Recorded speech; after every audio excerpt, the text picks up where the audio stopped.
Welcome back to the Spokane Convention Center. Thanks for joining us here on xable.com. I'm Ben Pearson. Alongside me, as has been the whole game, is Leon Bostic and Rory Cooper. As we have a close game here, 25-23. The red team is on top, and they will inbound the ball right in front of us here on the sideline. That's a fast turnover. Gets it into McMillan. Severn is able to make contact. McMillan is able to speed his way and sneak into the corner, extending their lead up to 3. You know, now look who's guarding Scout now. Earl is. That's why that would be low pointer is.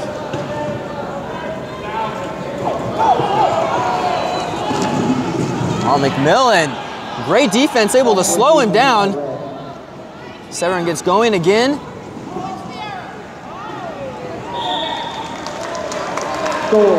Despite the defense effort, Severn's still able to get in there.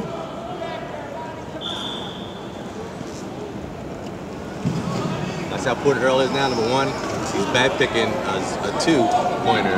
Now it's 3 on 3 now.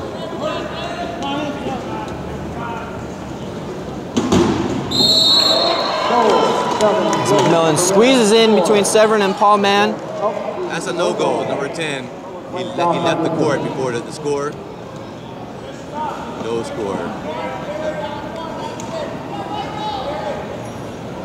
So with the turnover, White will inbound it near their own goal as Burnett gets it into Severn. It's going to be up to Steven Baxter to slow him down. He can, and then McMillan can catch up.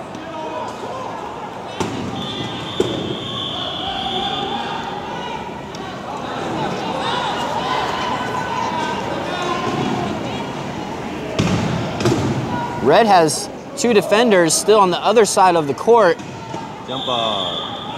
Jump ball. And similar to the basketball, when both players have possession of the ball, a jump ball is called. And Red wants a timeout to talk some things over. Timeout, Red. This will be their second timeout of their 30-second timeouts. Excuse me, that was a coach timeout, so this will be a 1-minute timeout, and they'll have 1 coach timeout remaining after this. I think it's a good call by Red Team. They need to sub more all guys that are 8 minutes in. So, there's no dead ball. You got to call timeout to get them in. So we haven't seen much of 00 Alfonso Evans or number 3 Timothy Vixay, so I'd look for them to check in here. As well for the white team, haven't seen much of number 3 Lawrence Strong, and he played quite a bit in yesterday's match. So I would also be looking for him to check in. Looks like number 5 Gary Pearson will be in as well.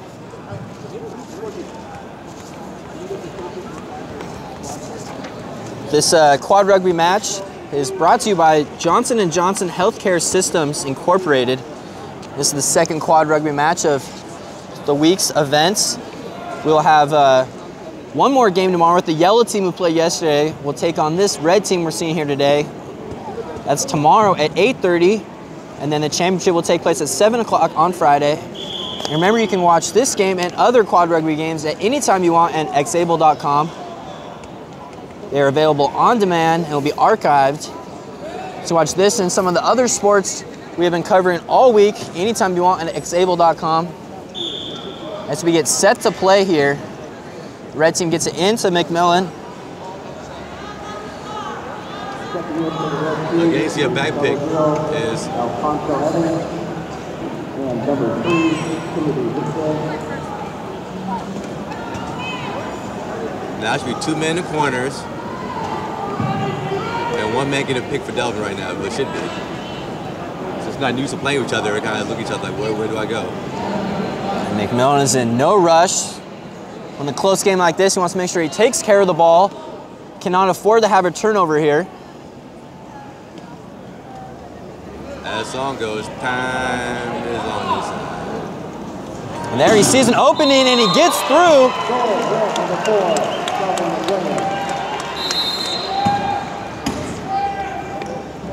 He scores 27-24. For the white team, Scott Severn has scored 23 of their 24 goals. with the other one being with Alonzo Burnett. As you see Severn cross the line again. Score. Scott Severn, number 1. For the red team, McMillan has scored all but 5 of their goals. Chet Miller's got 4, along with Stephen Baxter getting the other. We got 5 minutes and 40 seconds remaining here in the final quarter of action. After White lost yesterday, they need a win today to stay alive for the championship game. McMillan once again showing his patience. Within his quickness and his small size, he only needs a small gap to be able to squirt through and get into the goal. And Severn attacks him, he wheels around and gets in there. Severn took a bit of a gamble there, wouldn't you say?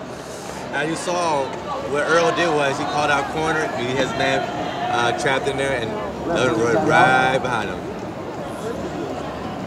I think Scott saw that coming, and that was his only real option, was to try to go out there and get Dalvin out on the outside. And it worked. It's called hitting the cone. Hitting the cone is turnover. White ball. And a nice referee doing equipment. Usually the pushers that come out and do equipment, but here at VA games we're very friendly. So it looks like that goal will not count. Any idea what happened there, Leon? What happened was Scott pushed Delvin into the cone, it's called. And to do that, Cohen considered part of out of bounds, and that's a foul. The ball. Scott read that play correctly, got him in. White ball. Stop the ball. Oh, White's on the comeback here. Jump ball, and their ball, get the ball back again. The possession arrow points to the direction of play. So the possession arrow points towards White, and they will inbound, get it to Scott, and they have 3 guys around him. He must pass. He's going for the pass, going deep to Paul Mann, who has it. Bounce. Gets it off to Severn. That was good by number 11. What he did was he took his time. Paul Mann able to get the score. He can get his first goal of the day. And now we have a 1-point game here in the 4th quarter. 4.5 minutes left. And White has all their players back. McMillan will try to take it himself, and he does. Extending the lead to 2. You have to hit that man before he gets the key. It's too late by then. It's too maneuver. You got to hit him early. So 1-on-4, McMillan says no problem, takes it himself. White was just a little slow getting down the court, too.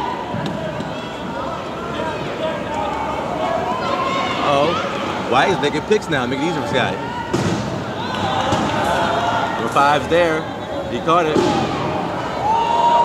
So Gary Pearson with the ball. It's getting bumped. And he gets it to Paul Mann as he stumbles down. They scored first, they fall down first. Waiting to see the ruling. Either way, a nice effort by Gary Pearson, Coast Guard veteran out of Seattle, Washington. And the goal will count. And Paul Mann gets his 2nd goal of the day. The nice pass set by Gary Pearson. In 2004, Pearson received the Spirit of Games Award, which is elected by their peers at the National Veteran Wheelchairs Games. So an honor in itself. And the 55-year-old was able to get the nice pass despite getting knocked out of his chair. You can see Scott was trying to push him through the goal there. It's got a little tied up by the other players. And so with just under 4 minutes to play, we have a 1-point ball game. Change their strategy. Now they're doing the full court press now. You know, it seems White played together yesterday, and now after a full game, seems they're finally starting to get on the same page as they're able to bottle up McMillan there, forcing them to call a timeout. Now Red's calling timeouts.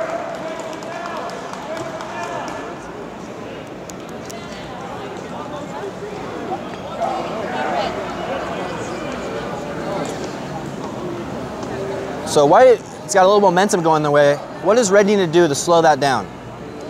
Well, time is still on their side. I would make sure that use the speed to their advantage.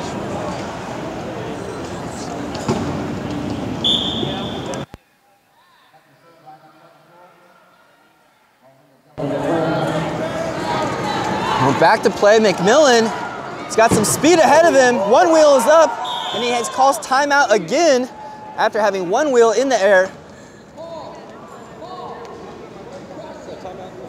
He is able to call timeout just in time. 30-second timeout. So 30-second timeout. Red has one coaching timeout left. And a 30-second. How you guys doing? Good.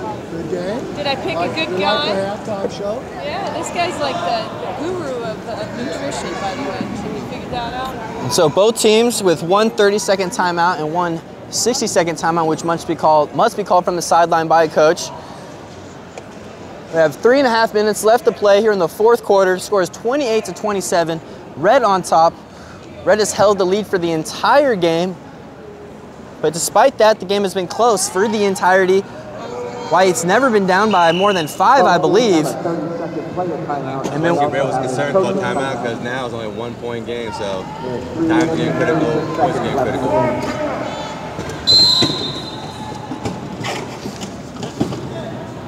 Alfonso Evans trying to get it in the Vixie. Does not work, and Severn is in pursuit with a chance here to tie the game.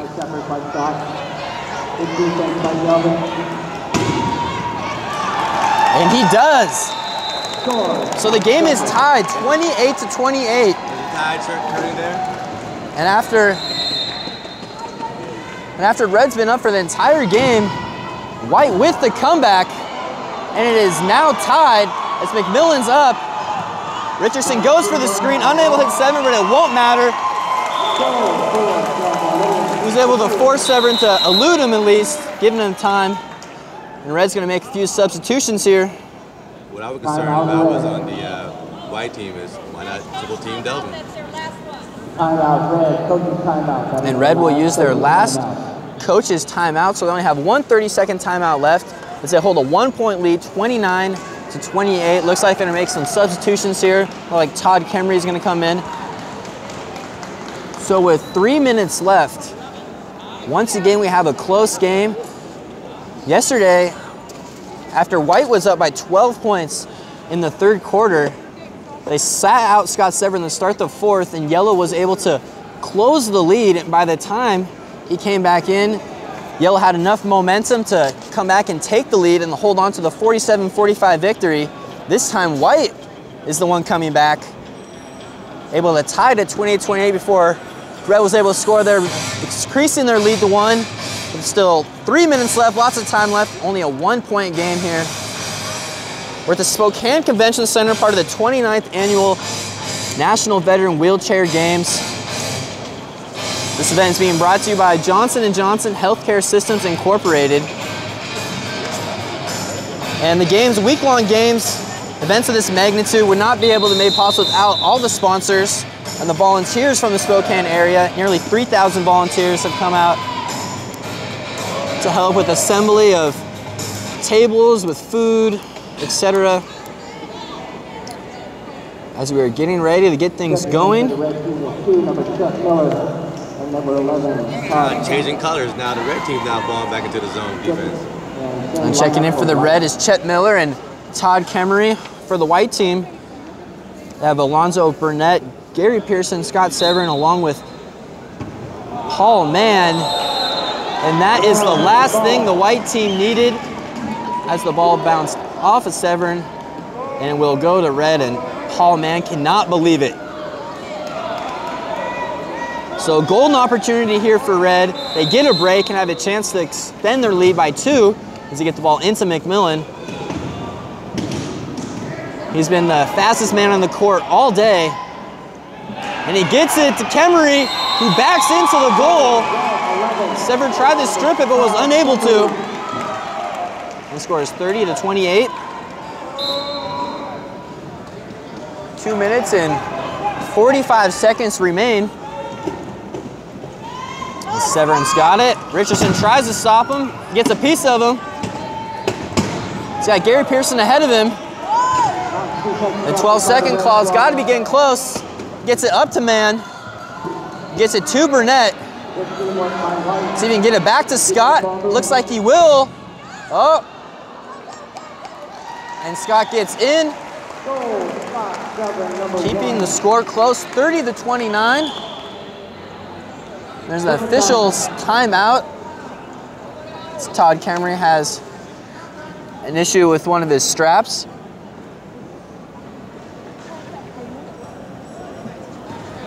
And 2:20 to play here in the fourth quarter.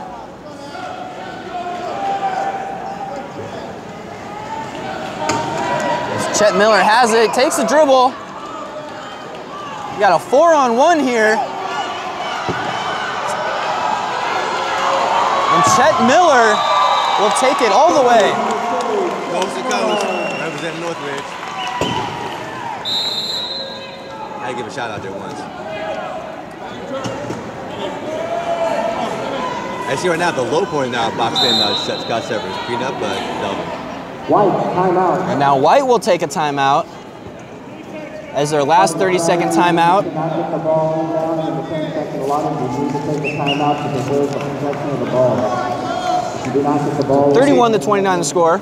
You see sometimes what happens is you saw Scott hemmed up and about 30 feet away from the inbounder. So if your man is stuck against your primary ball handler, you call timeout.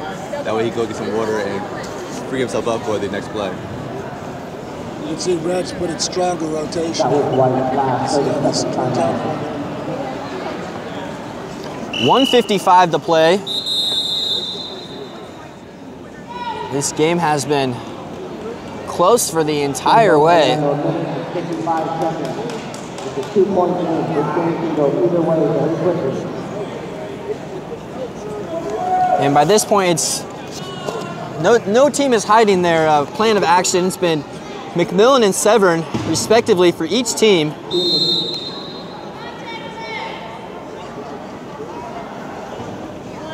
There'll be a foul on the play. You're not allowed to hit the player before the whistle. It's called contact before the whistle.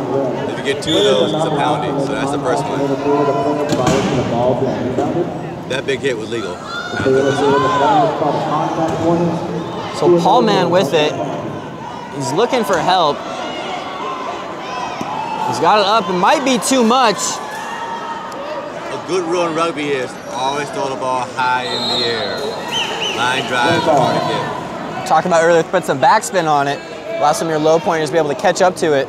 Same thing like 9 ball. If you want to draw that cue ball back, put a little backspin on it.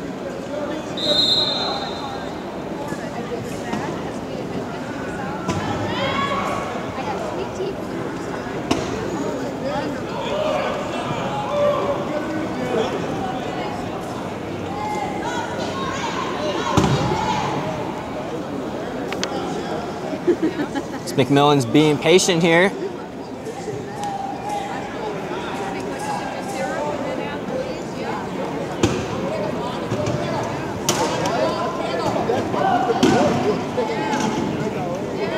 Severn trying to knock it loose. And McMillan will squeeze in there, opening the lead to 3 points.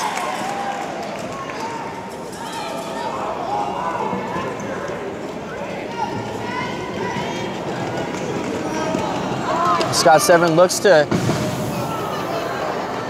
sounded like someone's wheel just popped. No, you see there is equipment on red. He's a flat tire, so the game won't stop because White still has the ball and about to score. Now you get equipment after White scores.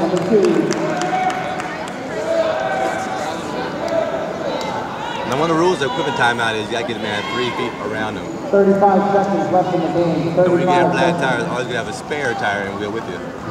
Quick change. The wheels are on quick release axles, so coach just has to lead them to the side, push the button, and take the wheel out. If you play quad rugby, you're gonna spend at least $20 to $20 a week on inner tubes.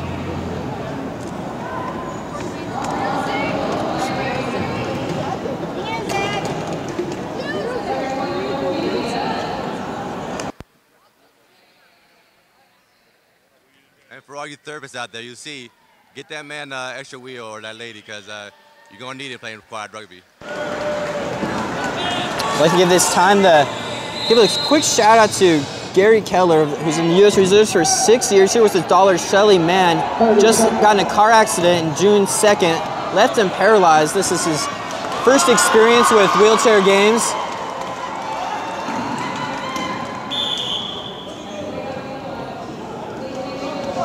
Goal, red. As Red scores. So very good play there. What Scott did was make sure that Delvin was on timeout. He just let penalty go and wait. Scott went out of bounds and automatic scoop the ball. And with the turnover there, Red is opening up a 4-point lead. And it looks like that will do it.